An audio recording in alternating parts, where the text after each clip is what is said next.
Now, if you have successfully made it through the previous part, then you know we rank the anime from worst to best. But this time it's going to be slightly different. We will be beginning with beginning after the end. Okay, no pun intended.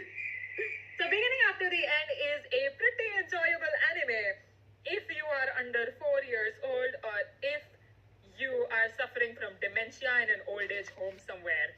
But if you have a family that is stricter than the Indian censor board, then beginning after the end is the perfect anime to convince them to watch anime with you.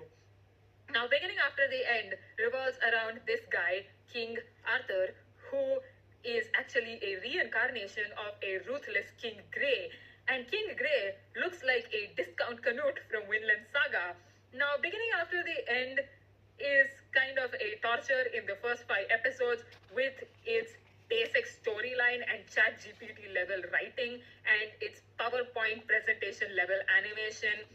This anime expects us to believe that this kid is the 8-year-old King Arthur. I'm sorry, can you look at Gon and Killua here? They are 12, okay? By that standards, this kid is at least 14. So I'm not buying the fact that 8-year-olds in this universe look like this because all the other kids look way smaller and way younger than him. But it kind of slightly gets better in the 6th episode.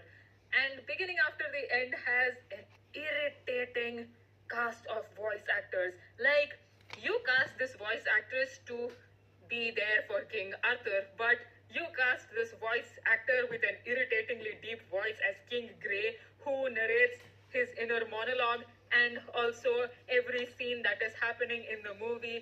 Like, our audience is blind and it just takes us out of the show. Like, we are not stupid. Cast the same voice actress. We will get it. Then beginning after the end gets a 5.5 out of 10. If you want time away from the kids and your kids are guaranteed to get entertained by Discount Night Fury over here, then beginning after the end is just for you. Moving on.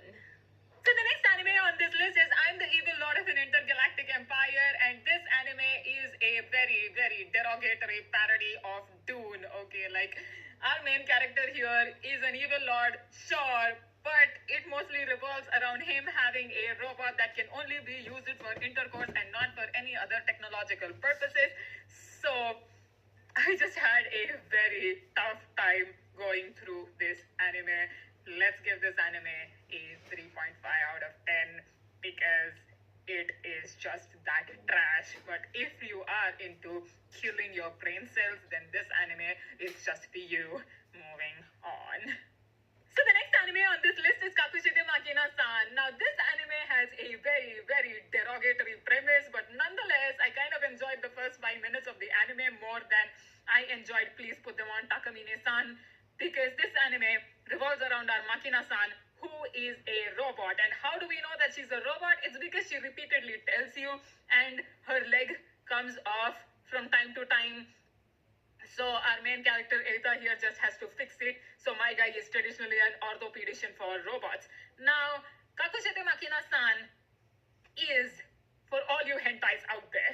Okay, you have got cute girls, you've got one-dimensional characters who actually contribute to the comedy in this world, and you have got gags which are just assaults played for jokes, because Makina-san is programmed to stimulate your lust. So she does that to our main character by repeatedly groping him and then telling him that, hey, I'm a robot, I know nothing of this, but really, I just want to get it on with you. And then it's just teri baaton mein uljha jiya, but the stupid parts are concentrated and amped up to 11. So based on that, I give Kakushite Makina-san a 4 out of 10. So if you enjoy double meaning jokes about our characters getting it on and lovemaking, because remember, these guys are just 17 years old, but in reality is just Eita being the genius he is, fixing Makina-san's femur, and Makina-san having a very unexpected reaction to it, then this anime is your jackpot. Because this is a gag that runs pretty much throughout the entire show. After episode 6, Kakushite Makina-san kind of gets very slow-paced, even though every episode is like 12 minutes long as opposed to the traditional 24 minutes. But the gags just get very repetitive. And nevertheless, if you are looking for something funnier than the adult jokes cracked by our stand-up comedians here, or even Netflix's mic drop, then Kakushite Makina-san is just for you. Moving on. So the next anime on this list is Yandere Dark Elf. She chased me all the way from another world, and this anime is an example of wasted potential. Okay, granted, isekais and reverse isekais do not have much potential to begin with, but this anime had all the ingredients to actually provide a new take on the already exhausting genre of reverse isekai or isekai. Okay, it had a slice of life tone. It actually had lovable characters like our kind and cheerful protagonist Hinata here, and our hardcore otaku Sakura here. Hell, even our yandere elf Belle has something more to than being a yandere, which is surprising because rule number 1 of anime kids is that if you are a yandere, unless you are Kagura from Fruits Basket, you don't get any character development. But surprisingly, Belle comes across as a decently lovable character because of her caring nature outside of her obsession with our main character Hinata. And we have the other two isekai characters who, if my Fujoshi senses are right, they could be a couple because the way they just act around each other and the chemistry between them is very electrifying. So, Yandere Dark Elf just throws all of that out the window and decides to go with hentai. And it is just so disappointing as to how this show deteriorates episode by episode, okay? Because in the end, Hinata ends up with Belle. These two shouldn't end up together because if you take a shot as to how many times Belle gropes Hinata and tries to force herself on him and then just expresses her obsessive, possessive love towards him, then you will have a hangover for at least 2 months, okay? Worst part is, even though the other characters in this show call Belle out for being a yandere and being overly possessive over Hinata, they seem to be on board with Belle and Hinata ending up as a couple. Even Sakura, Hinata's classmate, who has unrequited feelings for Hinata, is just like, hey, I'm on board with you two being a couple. I'll be rooting for you at the end of the show. And it just drags the show from a 7 to a 4.5 out of 10. The ending is just the worst ending I've ever seen. It is even more terrible than Oshinoko. Okay, because if anything, Hinata and Sakura have more chemistry than Hinata and Belle, and I would have loved to see Hinata and Sakura end up together. Yeah, I'm sorry, Naruto shippers. We are sticking to this reverse isekai hentai, and Hinata and Sakura should end up together because they are having all the tropes necessary for a high school shoujo romance, okay? Not Hinata and Belle, because at the end of the show, Belle still continues to be a yandere and still continues to force herself on Hinata, so I don't get the appeal for why Hinata ends up with Belle this anime. It should have ended with Hinata being with Sakura and Belle deciding that, oh, there is more to me than being with Hinata. I should go back to my world and actually concentrate on my duties. And it would have made this anime even an 8 out of 10. But no, we get this instead. How disappointing. So if you are looking for a quick watch, because Yandere Dark Elf, like Akushite Makina-san, is only 12 episodes, which are 12 minutes long, and if you are a die-hard hentai at heart, then this anime is for you when you don't care about the plot in general. Moving on. So the next anime on this list is Classic Stars, and Classic Stars has got a premise which is very, very dumb. And I'm not talking Ouran High School Host Club level dumb, because Ouran High School Host Club knows what it's doing. It knows that it is campy and over the top, and the characters acknowledge that they are zany and they are cranked up to 11. But Classic Stars takes itself way too seriously. So the moments that are supposed to be serious in this show come across as hilarious. Now, Classic Star revolves around our 4 boys who have the genes of the greatest musicians to ever exist, aka Beethoven, Chopin, Lids and Mozart. So, if it were for me, I would like Arijit Singh's genes in my DNA, or if I had Neha Kakkar or Tony Kakkar's genes, and if I was singing like them, then I would hold concerts for deaf people. But in Classic Stars, these people are a part of an experiment, and the government conspiracy theory is involved here. So I kind of enjoyed this anime, so let's give this a 6.5 out of 10 because the boys are pretty and there are like two couples in this anime and you cannot change my mind about it. Like, anime Mozart and anime Beethoven have some sort of electrifying chemistry, okay? There is something going on between them. And we have anime Lids and anime Chopin having some sort of chemistry.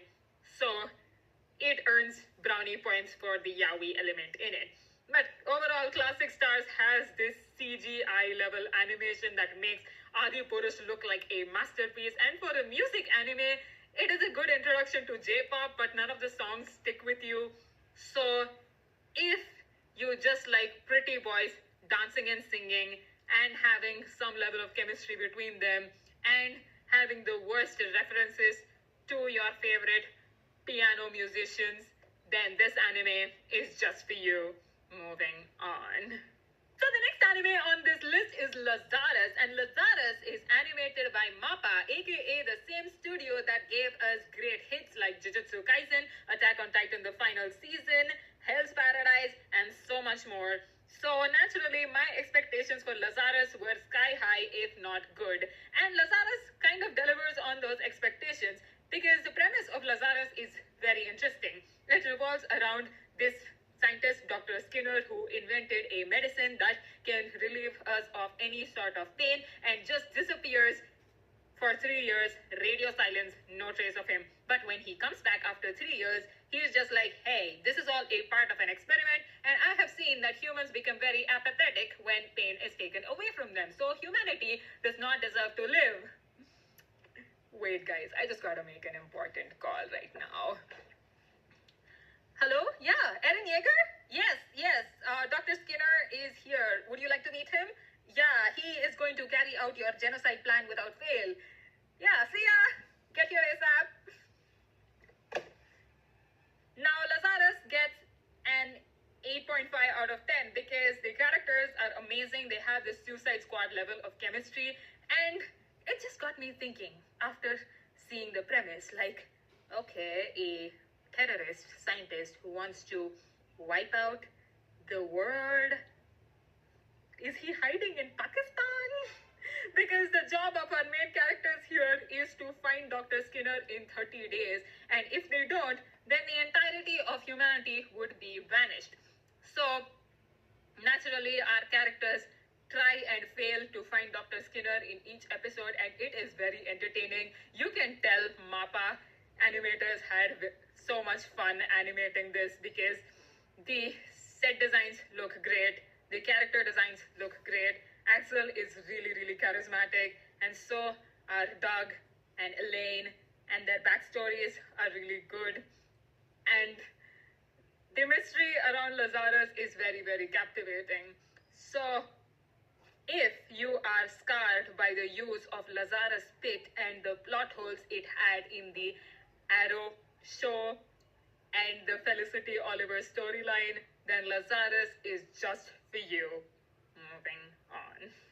So the next anime on this list is Maebashi Witches, and don't worry everyone, the anime is better than my pronunciation because it revolves around these girls who just solve their problems with singing and dancing, and they run a flower shop, and they are witches in training, and they have to collect at least 100,000 points to become full-fledged witches, which is suggested by our frog here. But that gets you wondering, like, how many witch anime have we gotten this season? Like, you've got Witch Watch, Once Upon a Witch's Death, and now this. So thankfully it doesn't get boring, but while they are performing, you just get to see this CGI disaster. It's not as bad as Classic Stars, but it is kind of noticeable. But since this show is kind of wholesome, I'll just let it slide. So Maebashi Witches gets a 7 out of 10. So if you like cute girls doing cute things and you just want to see great chemistry and great female friendship between our 5 girls here, and you just want a fluff to get through your lazy day, then this anime is just for you. Moving on. Next anime on this list is I Left My A Rank Party too. I forgot the title of the anime because this anime is that boring and very slow paced, and it has the same premise as Brilliant Healer's New Life in Shadows. But our main character here is not a healer, he is a mage or whatever. I kind of clocked out in this anime, but it had good action and good fantasy themes to explore. So without the Indian bias, this anime gets a 6 out of 10. Okay, I have nothing against isekai. It's just a brain rot time pass anime for me, so I don't pay that much attention while watching isekai. Okay, it's better than the Pocket FM stories or the stories Webtoon oozes out from time to time. So if isekai is done really well, then it might get a 7 or an 8.5. But if you add some Indian bias to it, like if there is an isekai called I got overexhausted by being Baba Ramdev's apprentice and got reincarnated as the Patanjali Shikakai shampoo, then I would rate that anime as 9 out of 10 just by reading the title, no questions asked. But if you want a brain rot isekai anime to watch for killing your weekend, then this anime is just for you. Moving on. The next anime on this list is Rock is a Lady's Modesty, and this is such a pleasant surprise to come out this spring. I thoroughly enjoyed watching this anime, maybe even more than I enjoyed watching Bocchi the Rock, but Girls Band Cry is still better than this anime. This anime revolves around our main character here, who is trying to be very ladylike in the most prestigious lady school you can go to, but is playing guitar in secret with the insistence of our other main character here, who plays drums in secret, and ensures a very Yuri-like chemistry, and our characters making very metal music together and yelling curses at each other and then getting you pumped with endorphins and adrenaline. So this anime is an 8.5 out of 10. If you just like girls getting really aggressive and then playing guitar and then metal concerts in general, then this anime is totally for you. My only complaint with this anime is that it could have been a little longer, like used 1 or 2 episodes to tie all the subplots, because some of the subplots by the end of the series are still unresolved. Like you have the main character's mother who does not approve of our main character playing guitar, but the main character's stepsister knows about it in secret, and you don't have that kind of sisterly chemistry until the end of the anime. But ignoring that, this anime is such a breeze to get through. Please watch it. Moving on. So the next anime on this list is Theogonia, if I'm pronouncing it right, but the anime is better than my pronunciation because it is as basic as isekai comes, but it is an isekai with heart, because our main character Kai here comes across as very likable, and if you want to kill your time this weekend, then Theogonia is just the isekai for you. I give it a 7 out of 10. Let's move on. The next isekai on this list is I've been killing slimes for 300 years and I've finally maxed out my level season 2. Now this anime does not fall into the generalized tropes of an isekai, okay? It does something very different. I think the first season of this anime walked so that Frieren could run. And the second season of this anime adopts a more slice of life tone. So if you could use a relaxing slice of life on a weekend, which also happens to be an isekai, then this anime is just for you. For all its lovable characters and its premise and how it manages to be a bit different from the other isekais out there, I give this anime an 8 out of 10. Let's move on.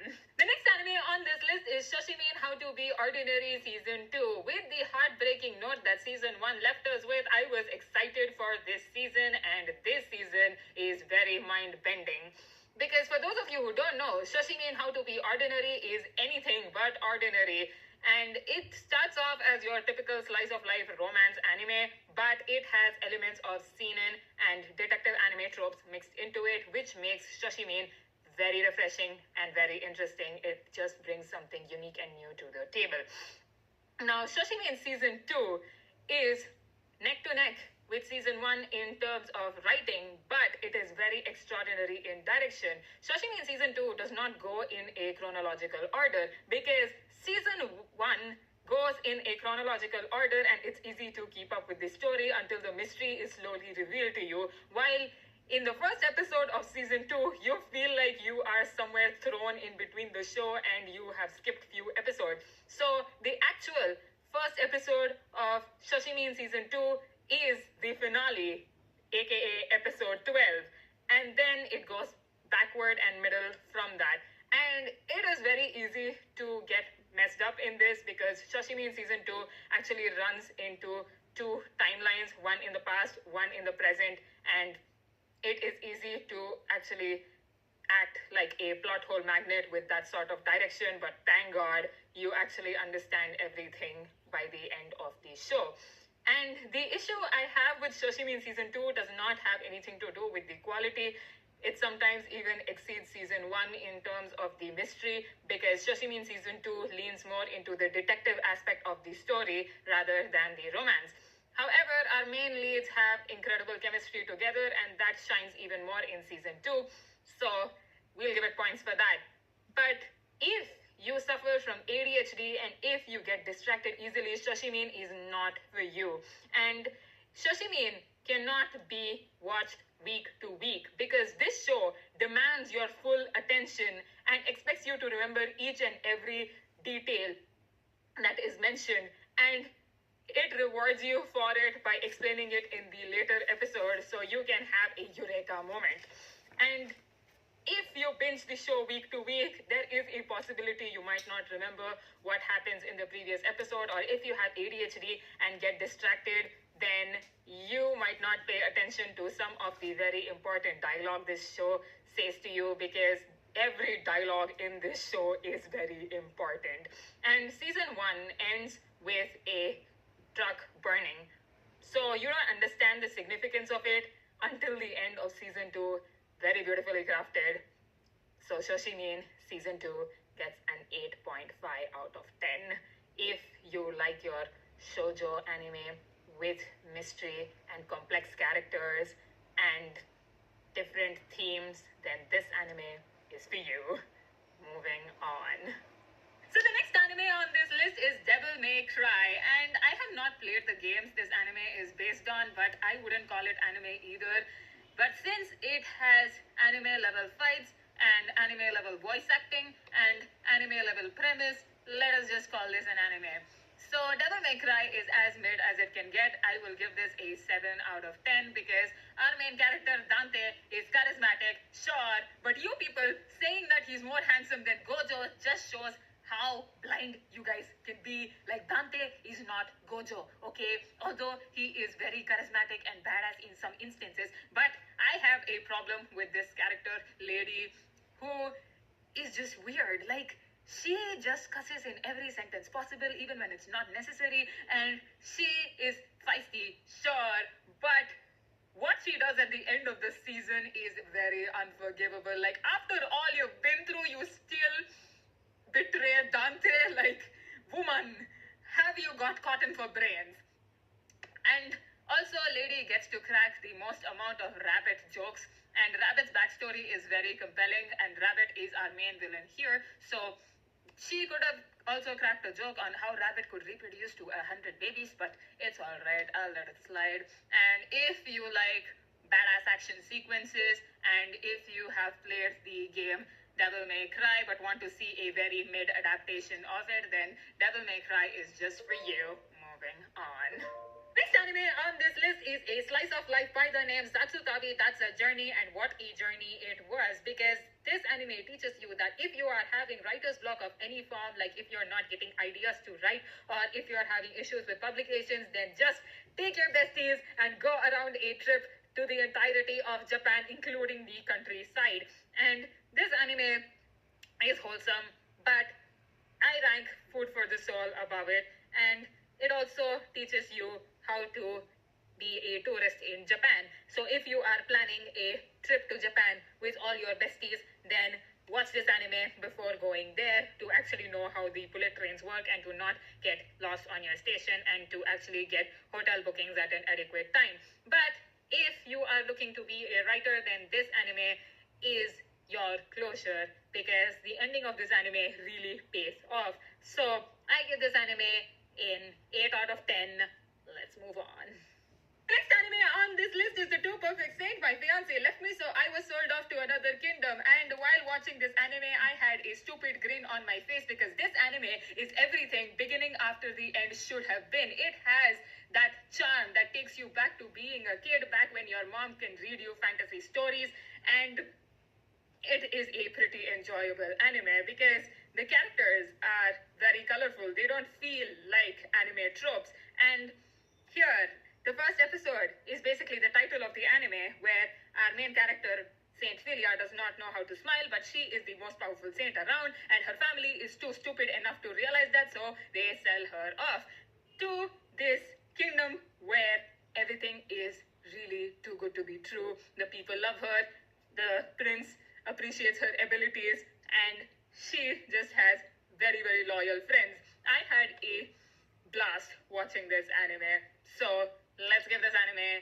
an 8.5 out of 10 because childhood nostalgia in high gear. If you are tired of Disney nostalgia baiting you, and if you want a prince with a great hair care routine and giving Kazehaya vibes, and if you are a kid at heart or you want to be a cool uncle and aunt to your toddlers, then this anime is perfect for you. Let's move on.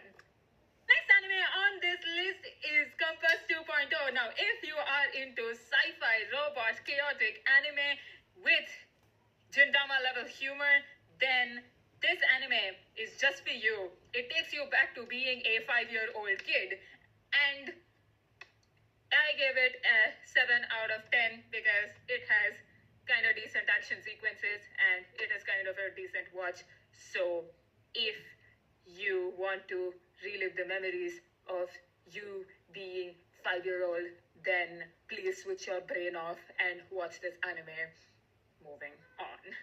Next anime on this list is Bye Bye Earth Season 2, and with the way Season 1 left us on that amazing cliffhanger of Adonis shifting to the dark side, I couldn't wait for things to pan out in Season 2, and Season 2 of Bye Bye Earth had no right to be this great because Season 2 of Bye Bye Earth has a killer intro, a killer background score, the characters are more colorful than ever, and our main character here, LeBlanc Belle, is a very strongly written character, easily comparable to the likes of Mao Mao and Frieren. And if you are tired of seeing the toxic and over-the-top female leads in Marvel, then Bye Bye Earth is your go-to therapy. Plus, Belle LeBlanc here might be bi because my LGBTQ senses say so, so we'll give the anime extra points for the representation. It also has higher stakes and a very twisted world building. Now, Adonis here is hands down the best character in the show. And if you guys don't know what I'm talking about, Bye Bye Earth is a show about our character here, Belle, who is the only human in the world of people who are anthropods, aka breed of human and animals. And Belle here is badass. She gives the Throne of Glass Selena Sardothene vibes, and the romance between Belle and Adonis is very steamy until when Adonis actually forces himself on her, but it's alright. I will let it slide because we have seen this before in Shadowhunters or any other fantasy romance series, but relationship between Belle and Adonis is complex, it is heartfelt, it is so good. I can't just express it into words, but Belle also shares the same level of chemistry with our other character, Sherry, who is like the anime version of a very kind Bene Gesserit from Dune. And do you remember the way you felt about Arcane, or maybe even reading fantasy series like Throne of Glass? Then this anime will get you back to that. So if you enjoy fantasy anime, do not miss Bye Bye Earth. Bye Bye Earth gets a 9 out of 10. This anime is just for you if you want that fantasy craving. Let's move on. The next anime on this list is Medalist. Now, Medalist is technically not a spring season anime anime. It released it last season, but since it was so good, I had to include it here. And Tsukasa is one of the best teachers in anime. The way he personally relates to Inori and how he teaches her, his patience, his golden retriever energy. Everybody should have a teacher like Tsukasa. Also, if you are recovering from not getting a second season or even a movie out of Yuri on Ice and Victor Nikiforov is your only source of Gojo therapy, then get therapy by watching Medalist, because Medalist is so wholesome. It is a gem of an anime.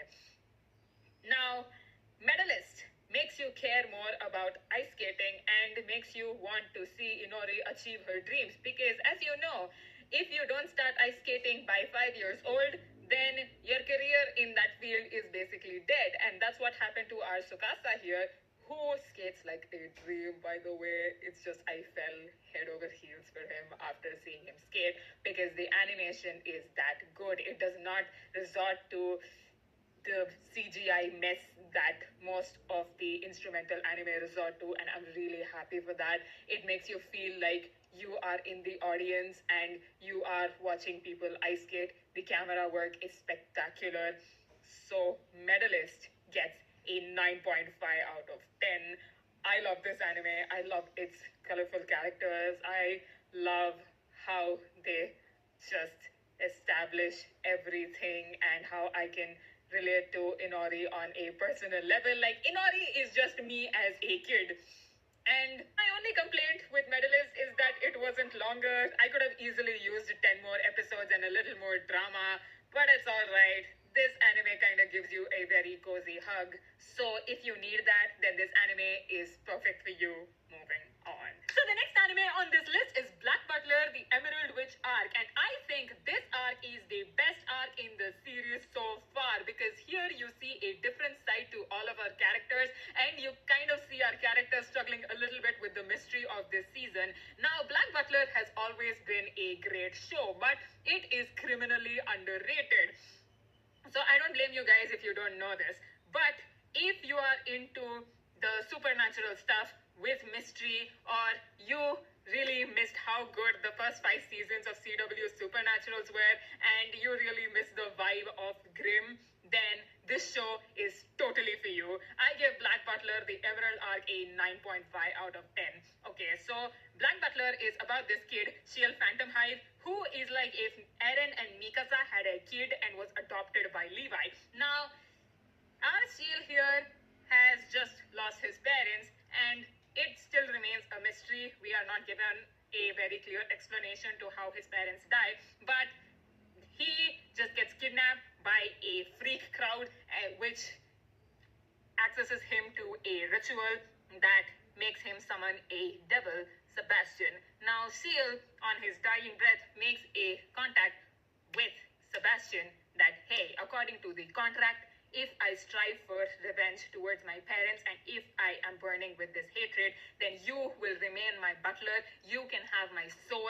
You will be with me wherever I go. And whenever I call upon you, you should be there. Now, Sebastian the butler is like if Lucifer, with all his charisma, just came under your thumb, which is amazing. And Sebastian is one hell of a butler. Okay, his words, not mine. Sebastian the devil being funny is 10 times hotter. Sebastian does not have the right to be this devilishly charming, okay? While Shale is not spoiled, there are some instances which make you question if there is any sexual tension between Seal and Sebastian, but thank God the show clearly moves on to Sebastian being more of a father figure to Seal as the seasons progress. And the series mentions multiple times that he might be really good in bed, because damn.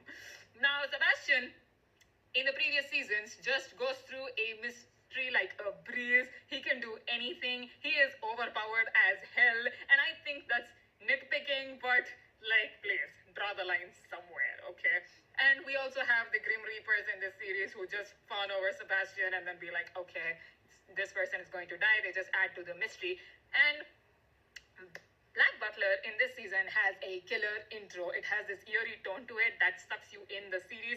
And then it has a killer outro that makes you do ballet every time you hear it. Black Butler as a show looks really good. Like, it has this ability to transport you to England in the 1800s, and it feels like you are in a Charles Dickens book along with Oliver Twist and David Copperfield. Granted, Mappa's Vinland Saga also does the same, but it focuses more on Thorfinn's life as a slave as opposed to Canute, who is a king and a noble. But Black Butler focuses more on the lives of Shield Phantomhive, who is living in this luxurious mansion, which I don't think any of us can afford, with all of his servants, who are also great characters, by the way. And Black Butler gets brownie points for Indian representation, okay? Like, there is this character, Prince Soma, who is from India, and boy, Indian anime guys are really on another level. They are really, really hot, really well animated, and especially in the first season, where Prince Soma and Agni are easily the best side characters in the series, and the way they just managed to make Agni as Kali's right hand, I just screamed with joy, okay? Like, the amount of pride I have when this was being said, and the amount of pride I have when watching these two just make curry, and then Sebastian just being like, hey, I'm going to do the ultimate devilish thing because me being the devil will add chocolate to the curry. It just is something that's been never done in anime, and I love it. So if you don't want to watch Black Butler for its premise, which I told you already, then please watch it for this. It is worth your time. It will be one of the best precious minutes of your entire life. So it also has really good animation this season, which is given by Cloverworks, which is the same studio that bought us Windbreaker, which keeps getting better and better. The previous seasons of Black Clover were animated by Aniplex, which gave us masterpieces like Skate the Infinity, Given, and To Be Hero X. So Black Butler. And this season, you see Sebastian actually showing some emotion and struggling a bit, and it just makes him more hotter, more badass, and then you actually see him putting in some effort as opposed to his cool and calm self. And Sebastian getting darker with his plans is also really, really entertaining. So I had a blast watching this. And here we actually see a little more into Shield's past and why he chose Sebastian to be his butler. And in some instances, I found the dub better than the sub because Black Butler is set in London and the dub casts the English voice actors, which feels more authentic to the series. That is unless we are given bad dubs to our Indian characters, Prince Soma and Agni, so I decided to switch to Japanese instead to make myself feel better. But nevertheless, this series is worth your time. Please go watch it. Moving on. So the next anime on this list is Fire Force Season 3, and you are not ready for the plot twist episode 12 throws at you and the cliffhanger it leaves you with. So I can't wait for the second part of Season 3 to drop. And Fire Force gets a 9.5 out of 10 for that. Fire Force Season 3 has an amazing background score. It is more interesting than the second season. It is funnier than the second season. And it has a cool intro that gives you this melancholic feel. And it has a fantastic outro filled with riz that teaches you how to tell people to shut up in a very stylish way.